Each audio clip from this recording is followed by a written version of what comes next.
मेरी मोहब्बत है इनसे। कोई समझता क्यों नहीं, जब मैं देश पार कर सकती हूँ इनके प्यार में, क्या इनकी भाषा में नहीं सीख सकती, इनका धर्म में नहीं सीख सकती? और दूसरी बात, हाँ, 3 साल हुए मेरे रिश्ते को, 2 साल हुए मैं हमारी गहराई को। 32-32 घंटे हमारी व्हाट्सएप पे कॉल चलती थी, ऐसा कोई मिनट जब तक फ़ोन ना बंद होता था हमारी कॉल कटती नहीं थी। तो सोचें, क्या हमारी मतलब मैं इनकी हिंदी नहीं सीख सकती? बिल्कुल, जब जब ये मेरी आदि भाषा सीख सकते थे तो क्या मैं इनकी भाषा नहीं सीख सकती? बहुत इच्छा अच्छी लगती थी, बहुत इच्छा थी मेरे इंडिया आने की, तो मैं शौक था कि ये भाषा सीख सकूं। तो ये भाषा सीखने में ज़्यादा अंतर नहीं है, थोड़ा थोड़ा शब्दों में फर्क है। जैसे उर्दू में लफ्ज़ कहते हैं और हिंदी में शब्द कहते हैं, तो मैंने इस तरह चेंजिंग करी है। बाकी इतनी मतलब हिंदी उर्दू सेम सेम है, ज़्यादा चेंजिंग नहीं है मैं।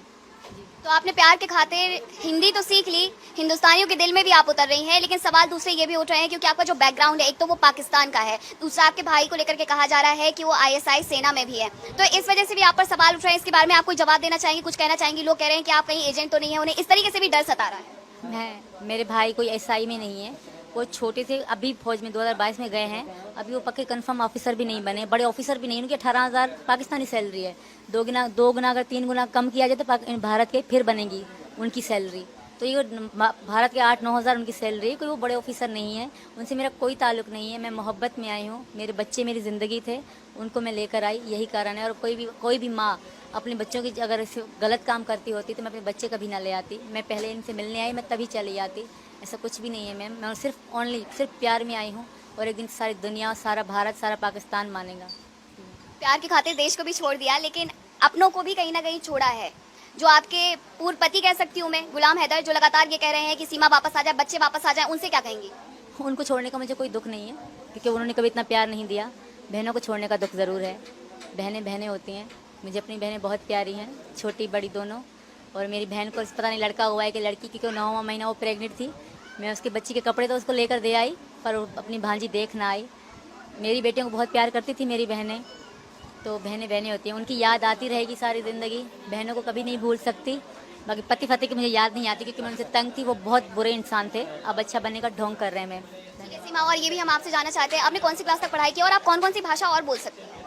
हाँ, नॉर्मल वहाँ मैं सिंधी ब्रांच से हूँ, सिंधी बोली जाती है। सिंधी और सराइकी और बलोची, इन 3 भाषाओं को जानती हूँ। वो हमारे गाँव में आमतौर बोली जाती है। जी मैम, बाकी उर्दू तो सबको आती है। जी, कौन सी क्लास तक आपने पढ़ाई की? 5 तक कड़ी करी है, वो भी घर में ही। सरकार की तरफ से टीचर भेजी जाती थी घरों में। बेनज़ीर भुट्टो जी जो वहाँ थी पहले, उनकी तरफ से टीचर भेजे जाते, उन्होंने मुझे पढ़ाया था। वहीं हम पढ़े थे, मैं, मेरी 2 बहनें भी।